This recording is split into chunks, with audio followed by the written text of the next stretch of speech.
Imagine for a moment that you were standing in front of this massive, impossibly complex machine. I mean, the gears are turning, the steam is hissing everywhere, and someone tells you that you have to figure out exactly how this entire contraption works. Right, a totally overwhelming task. Exactly. But there is a huge catch. You are only allowed to look at one single tiny gear. Oh, wow. Yeah, you can study the grooves on that one gear all day. You can measure how fast it rotates, but you cannot step back to see the actual engine. And, that is usually how we look at human existence. We really do. We get so hyper-focused on that single gear. Right, the individual, the Yeah. ego. But in 2018, inside the massive Great Hall of the people in Beijing, there was this thinker who proposed that to survive the coming century, our entire obsession with the individual gear just has to be completely erased. Which is such a disorienting shift in perspective. Yeah. We are just so accustomed to viewing ourselves as the main character of the narrative. Yeah, for sure. But this thinker argues that if you actually want to understand the machine, you have to zoom out so far that the individual gear effectively vanishes from view altogether. It just disappears. Exactly. Yeah. It strips away our comforting sense of self-importance and replaces it with this framework of absolute dependency. And that radical shift in perspective is exactly what we are plunging into today on this custom deep dive. So let's set the stage for you. The date is August 13th, 2018. Right. It's the opening ceremony of the 24th World Congress of Philosophy in Beijing. Thousands of the world's leading thinkers are gathered in this incredibly imposing space. It's a huge deal in the philosophy world. Huge. And Professor Dermot Moran, who is the chairman of the International Federation of Philosophical Societies, he steps up to the podium and poses 4 massive foundational questions about the human condition. Okay, what were the questions? So he asks, first, is the relationship between man and society one or many? Second, what is the future of mankind in the face of uncertain technological innovations like AI? Right, very relevant today. Definitely. Third, do we face problems with a critical eye or by seeking verification? And finally, fourth, is learning to be human for oneself or for others? I mean, these are the kinds of questions that philosophers usually spend decades debating. Entire careers are built on just one of those. Exactly. But just 3 days later, on August 16th, this thinker named Su Feng releases a written reply. 3 days. Yeah, just 3 days. And his response is this uncompromising rejection of the premises of, well, almost all modern global thought. Right, it doesn't just question our current societal structures, it actively attempts to dismantle them entirely. Now, before we really get into the gears of this document you provided for us today, I need to establish some really important ground rules for this deep dive. Yeah, this is crucial to state up front. Right, because Xu Feng pulls absolutely no punches here. He takes really aggressive aim at almost every modern political system, including Western democracy, and he actively advocates for a highly specific, radical flavor of communism. Very radical. So just to be completely clear up front to you listening, we are not here to endorse his politics. We are absolutely not taking any sides on the political spectrum today, left, right, or otherwise. Exactly. We are not validating his political critiques at all. Right. Our goal today is strictly to act as impartial guides.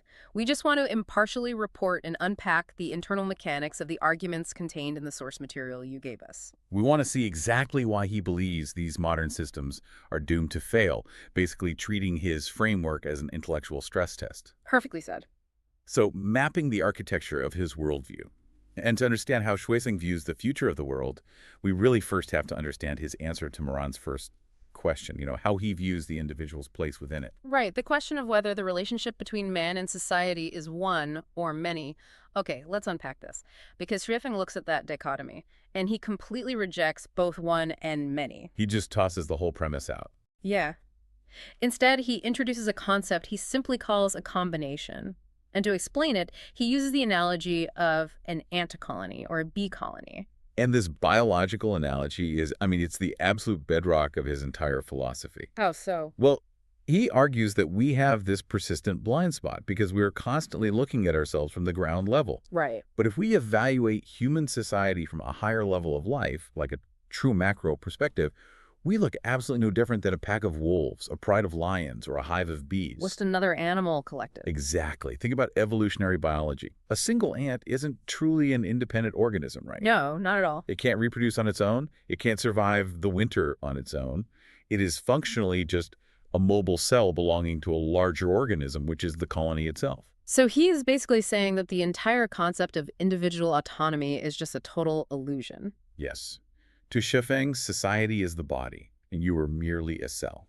The relationship is one of absolute dependency. If the body perishes, the cell dies instantly. Conversely, without the cells, there is no body. So society isn't a collection of ones, and it's not a many. It is a biological combination where the components literally cannot be untangled without destroying the whole organism. He drives this home with a fascinating thought experiment in the text. He asks the reader to imagine if there are only 3 people left on this entire Earth. Just 3. It's a stark image. It really is. Now, think about what that actually means for a second. It strips away all the complexity of modern civilization that gives us this illusion of independence. Right. No internet, no grocery stores, no global supply chains. Just you and 2 other people out in the wilderness. It completely reduces human existence to its absolute thermodynamic baseline. Right. And he points out that even with just 3 people, those 3 constitute a society. If you are one of those 3, your only mathematical chance to survive, build a shelter, and reproduce is to combine with the other 2. You have to work together. Exactly. Because if you try to assert your absolute independence, if you walk away into the woods to be a ragged individualist, you will inevitably go extinct. You just die. Yeah. So in his framework, there is simply no such thing as a truly isolated, independent human being. The combination is biologically mandatory. And if we accept this premise, that human society operates exactly like a biological organism where the cells are entirely helpless without the body, it completely changes how we perceive threats. How do you mean? Well, we stop worrying about individual squabbles, and we start worrying about what happens when an invasive species enters our ecosystem. Which moves us directly into Moran's second question. What is the future of mankind in the face of uncertain technological innovations like AI? And here's where it gets really interesting. Oh, this part is wild. Because Shifeng doesn't just offer some vague warning about algorithms taking our jobs. He outlines a highly specific biological replacement of the human species. Yeah, he doesn't hold back at all. He claims that intelligent technology will leap forward unstoppably, eventually birthing what he calls biological robots. And we should clarify, he isn't using the word robot in the traditional sense of metal and wires and microchips. Right, no Terminators here. No, he is talking about genetically optimized, artificially intelligent, synthetic biology, beings that are biologically superior to us, but governed by machine intelligence. And he takes it to a terrifying extreme. He claims that the very foundation of human biological reproduction, literally the method of mothers being pregnant and giving birth, will be entirely replaced. Just completely phased out. Yeah. He says these biological robots will utilize what he calls biochemical nursery rooms. Which is such a chilling phrase. The mechanism he's describing here is essentially industrialized exogenesis. Right. Instead of the slow, nutrient-heavy, incredibly dangerous process of mammalian pregnancy, these biological robots will reproduce through highly efficient, optimized artificial wombs. I mean, if you think about the biological cost of human reproduction, 9 months of gestation, years and years of vulnerable childhood, the immense caloric requirements. It's massively inefficient from a purely mechanical standpoint. Exactly. Compare that to a biochemical nursery that can just pump out optimized biological robots. It is an evolutionary mismatch. If we connect this to the bigger picture, Kuifing is laying out a purely Darwinian survival scenario here. Right. His core thesis on human survival is about the lethal danger of competition. He argues that as long as humanity operates on a paradigm of competition, we are doomed. Because we can't compete. Exactly. If a society based on internal competition tries to compete with a society of unified biological robots, the humans will simply be eliminated. The biological robots will vastly outpace us in resource extraction, in processing power, and in reproduction. It is the invasive species analogy perfectly realized. Yes. If you introduce a predator that reproduces 10 times faster and literally never sleeps into an ecosystem, the native species goes extinct. It's just a matter of time. And in Schueffing's view, all of our current global systems are actively accelerating our extinction because they are prominently locked into competitive paradigms. Right. He does this rapid-fire geopolitical takedown to illustrate this point. He claims the path of American civilization is going to become narrower and narrower because it champions hyper-individualism. Yeah. He calls Chinese civilization a dead end, and he predicts the inevitable decline of the political-religious integration in some Middle Eastern countries. And again, just maintaining our impartial lens here for the listener. We are absolutely not validating these sweeping geopolitical assessments. But we have to look at the internal logic of why he dismisses them. To Schweffing, whether it is Western free market capitalism or Eastern state models, they all share a fatal flaw, which is internal friction. They fight themselves. Exactly. They expend massive amounts of societal energy competing against themselves instead of facing the external threat. But if he is throwing out Western democracy, Chinese civilization, and Middle Eastern integration, I mean, he has basically painted humanity into a corner. He really has. I'm struggling to see what structural options he even has left on the table that could possibly survive this AI invasion. Well, according to his text, there's only one viable path forward. Okay. He argues that the only way to survive this AI-driven extinction event is by completely reorganizing how we produce and live, adopting what he specifically calls Schweffing-style communist society. But he isn't just talking about, like, basic wealth redistribution, right? The mechanics of this seem far more extreme. Oh, far more extreme. In the context of his combination theory, this specific style of communism is fundamentally about eliminating all internal societal friction. Right. Think back to the ant colony. Ants don't have a currency system. They don't have internal trade disputes or political debates. No ant stock market. Exactly. They operate with total, frictionless coordination.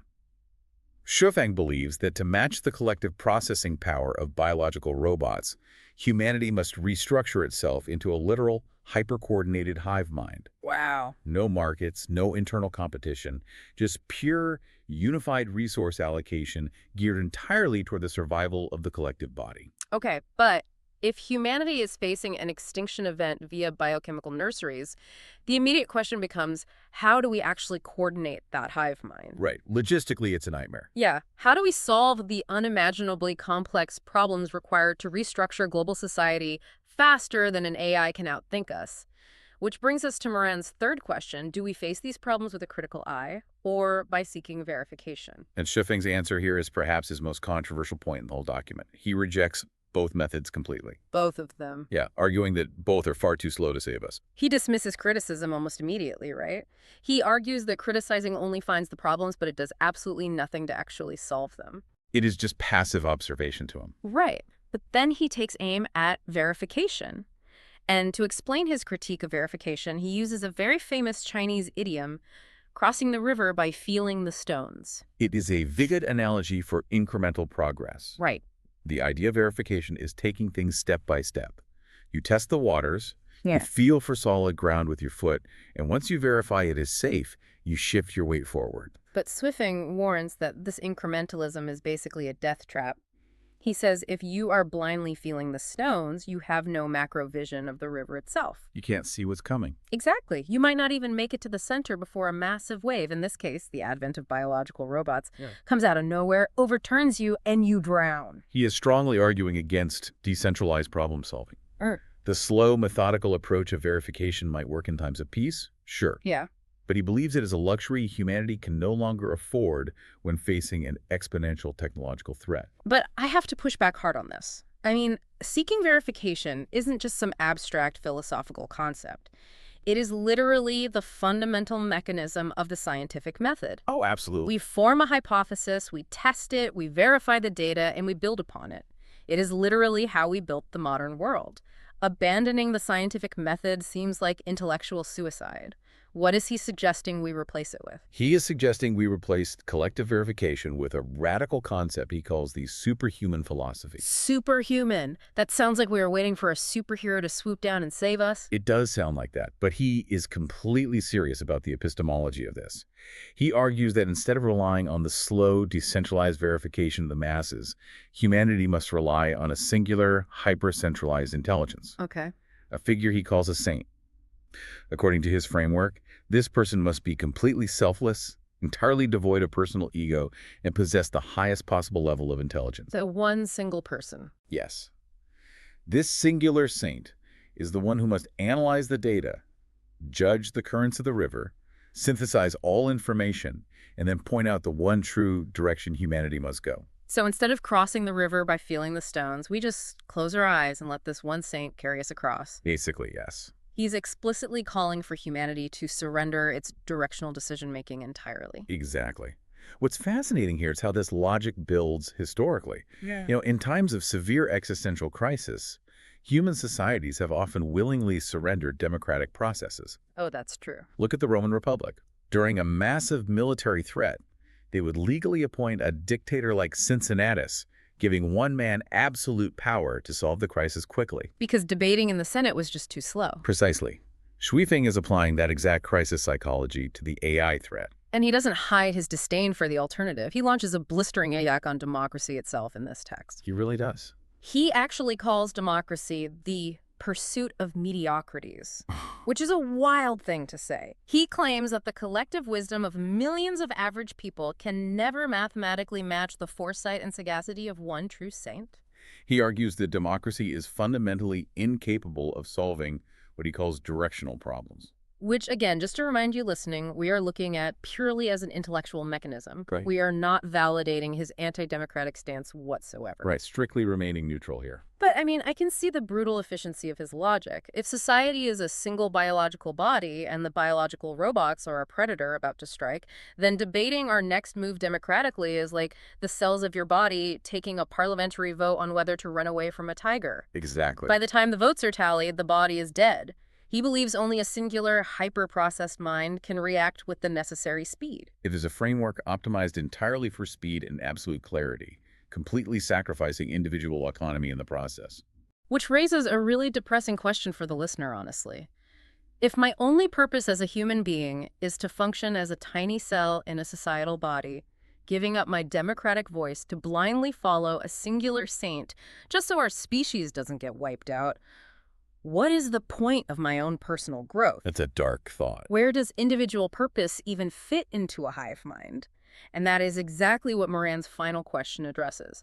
Is learning to be human for oneself or for others? And by now, Feng's rhetorical rhythm is highly predictable. So what does this all mean? It means he rejects the premise yet again. Shocking. Yeah. He says learning to be human is neither for yourself nor for others. He argues that framing personal growth around who benefits is entirely the wrong metric. Right. Instead, it is about a return to what he calls pure human nature. And we have to define pure human nature carefully within his system here. It is not about expressing your unique individual quirks or finding your personal truth. No self-discovery journey here. Definitely not. Pure human nature is strictly defined as that which conforms to the way of nature. If your actions or your growth do not conform to the grand natural order of the combination, they are considered impure. To explain the mechanics of this, he uses an analogy about manufacturing a computer. And I think this is where his philosophy really crystallizes into something memorable for me. It is a starkly mechanical view of human purpose.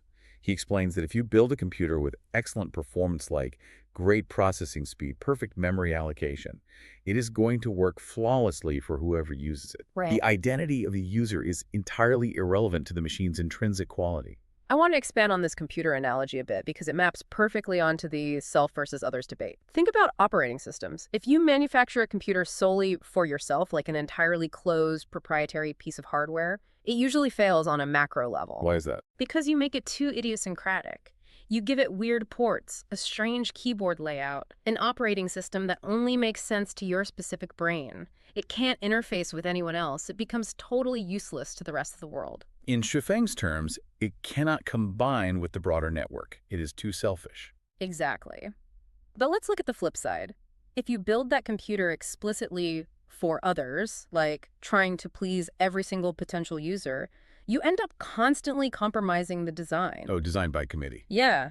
You bloat the software with features trying to make it backwards compatible with everything. You dilute the core architecture, and as a result, its overall performance drops significantly. It just becomes a slow, mediocre machine. Therefore, according to Feng, learning to be human has absolutely nothing to do with the intent of being selfish or the intent of being altruistic. It's neither. Right. It is simply about optimizing your natural function as a biological unit. You strive to be the most perfectly engineered, unburdened version of a human being, completely independent of who the user is. Whether that user is yourself, your family, or the broader society. Exactly. You just perform your function flawlessly within the grand combination. It is such a stark vision of reality. I mean, you are a cell in a body, stripping away your ego to optimize your function, blindly following the direction of a selfless saint. all just to avoid being rendered extinct by biochemical nurseries and biological robots. It is an incredibly dense, intense framework. It really is. And what is truly wild is the absolute unshakable confidence he has in it. Mm. He views this not as a philosophical theory to be debated, but as the final, indisputable truth of human survival. Which brings us to the end of his text, where he throws down a massive gauntlet to the philosophical establishment. A very bold move. He really does. Remember the setting. He is writing this document in direct response to the World Congress of Philosophy.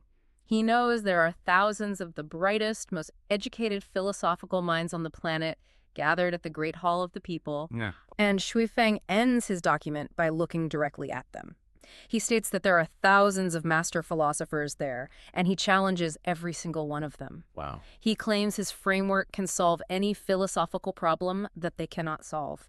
He literally writes, "Bring your problem to me and see how I will solve it." It is a staggering display of certainty. He is essentially declaring the end of philosophical debate. So why does all of this source material matter for you, the listener?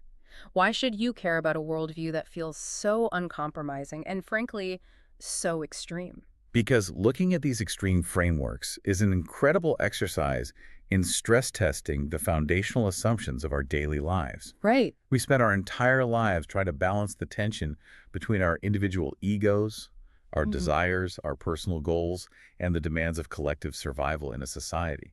Shuang takes a sledgehammer to that balance. He really does. He forces us to look at the darkest, most terrifying possibilities of the future AI extinction, the total obsolescence of human biology, and asks a deeply uncomfortable question.